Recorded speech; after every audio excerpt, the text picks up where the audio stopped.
Halo, Assalamualaikum warahmatullahi wabarakatuh. Welcome back to English Lesson with me, Miss Rere. Are you ready to study with me, class? Tapi, sebelum itu, it better for us to start this meeting by saying basmalah and pray together. Bismillahirrahmanirrahim. Ya Tuhanku, tambahkanlah ilmu kepadaku dan berilah aku karunia untuk dapat memahaminya. Dan jadikanlah aku termasuk golongan orang-orang yang saleh. Amin. Today, we are going to talk about analytical exposition text. What is analytical exposition text? Let's see the explanation. An analytical exposition text evaluates a topic critically but focus only one side of argument. Jadi, analytical exposition text itu berisi pembahasan isu yang penting untuk didiskusikan. Biasanya, si penulis atau pembicara akan menambahkan beberapa argumen untuk mendukung statement mereka, mendukung fokus mereka.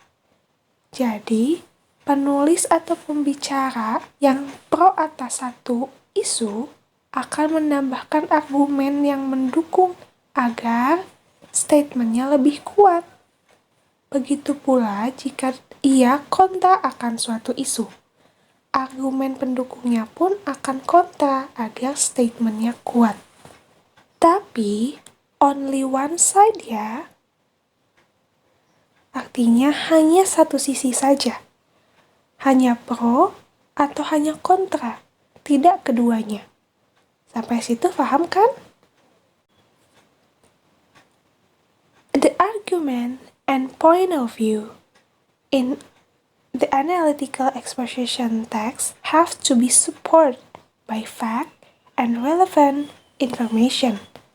Jadi, ketika someone write or speech an analytical exposition text, mereka harus memberikan not only argument, bukan hanya argumen, but also some fact atau fakta-fakta, fact, and relevant information atau informasi yang relevan, yang berhubungan to support their argument.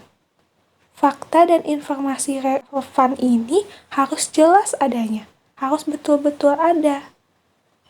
Okay, that's an analytical exposition text. Apa sih kegunaan dari analytical exposition text? Mari kita bahas social function-nya. The purpose of an analytical exposition text is to persuade the audience to look at an issue with your perspective.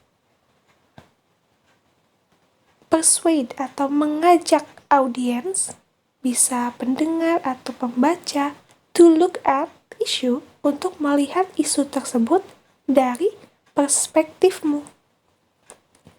Karena dalam analytical exposition text itu hanya ada satu point of view, yaitu tadi pro atau kontra, jadi kamu akan mempengaruhi atau persuade, mengajak the audience agar memiliki pendapat atau sudut pandang yang sama dengan kamu sebagai penulis atau pembicara.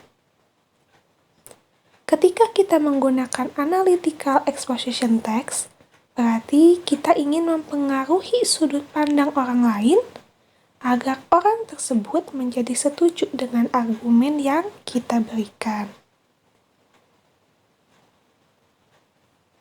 Di mana saja sih kita dapat menemukan analytical exposition text? Contoh-contohnya dapat kita temukan di speech, atau ceramah, pidato, newspaper, article, essay, political, leaflet, and letter.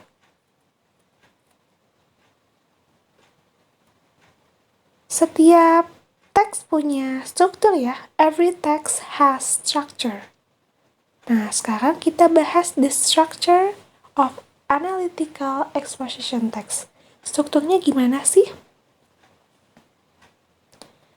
Yang pertama, sudah pasti ada title atau judul. Memang beberapa analytical exposition text tidak mencantumkan judul. Jadi sebetulnya boleh ada atau tidak. Tapi adanya title ini lumayan penting loh untuk memberitahu kepada pembaca tell about the topic. Tentang apa sih yang akan dibahas? Topiknya apa? Jadi pembaca atau pendengar tahu isi analytical exposition text tersebut. Okay, the next one we have introduction. This is the background of the issue. Merupakan latar belakang dari isu yang akan dibahas. Lalu ada tesis. Tesis ini merupakan bagian penting karena merupakan inti yang akan dibahas dalam analytical exposition text. Selanjutnya ada argument. Seperti yang sudah Miss bahas sebelumnya, argument atau viewpoints ini harus disupport atau didukung dengan fakta-fakta lain, not only argument. Makanya kita bisa menambahkan fakta-faktanya berupa graph, bisa berupa pictures, charts, atau hasil surveys. Hasil dari survei-survei. Dan masih banyak lagi. Arguments, di sini kan pakai S ya, berarti lebih dari satu. Ketika kamu memberikan satu tesis statement, orang itu tidak lantas percaya. Tapi kalau argumen yang kamu bawa ada 2 atau 3 argumen, pasti akan lebih meyakinkan. Maybe the listener or the reader will agree with your statement. Yang terakhir, we have conclusion in the last paragraph. Di paragraf terakhir akan ada conclusion. Meyakinkan kembali ya, restatement tentang tesis yang dari pertama kita bahas. Jadi menekankan kembali tentang isu yang sedang dibahas, begitu. After we talk about structure of the text, let's see the language feature of the text. Struktur kebahasaannya. Dalam teks ini, we usually find the present tense ya. Yang pertama akan kita temukan atau kita gunakan adalah present tense. Tapi misalnya you recall something happened in the past, mengingat sesuatu yang terjadi di masa lalu, boleh kalian menggunakan past tense. Tapi mostly kebanyakan menggunakan present. Kenapa? Karena banyak membahas fakta. Selanjutnya, use the mental verb. For example, I believe, I prefer, I agree, I doubt, I disagree. Kenapa? Karena kamu restating kan? Restating your argument. Menekankan kembali pendapatmu. That's why kamu menggunakan mental verb ini. Nanti dalam analytical exposition text. Jadi, the listener or the reader agree with you. The next is use saying verb. Apa sih saying verb itu? Because we use another information, karena kita menggunakan informasi dari luar, dari yang lain, to support our argument, untuk mendukung argumen kita, maka kita akan menggunakan use saying verb seperti misalnya people say, it is said, research indicates, untuk menggarisbawahi bahwa informasi ini adalah informasi yang kita dapat dari luar, informasi yang fungsinya untuk support our argument gitu. Lalu ada using connection word, ada in addition, moreover, furthermore, beside, firstly, and however. To link ya, untuk menghubungkan dua argumen, so that the flow of the argument is logical and fluent. Jadi dua argumen yang pertama dan yang kedua ini bisa saling nyambung gitu dan saling masuk akal. Jadi digunakan using connection word. Misalnya kalian menggunakan firstly, yang pertama, nah nanti kan disambung dengan yang kedua, secondly gitu.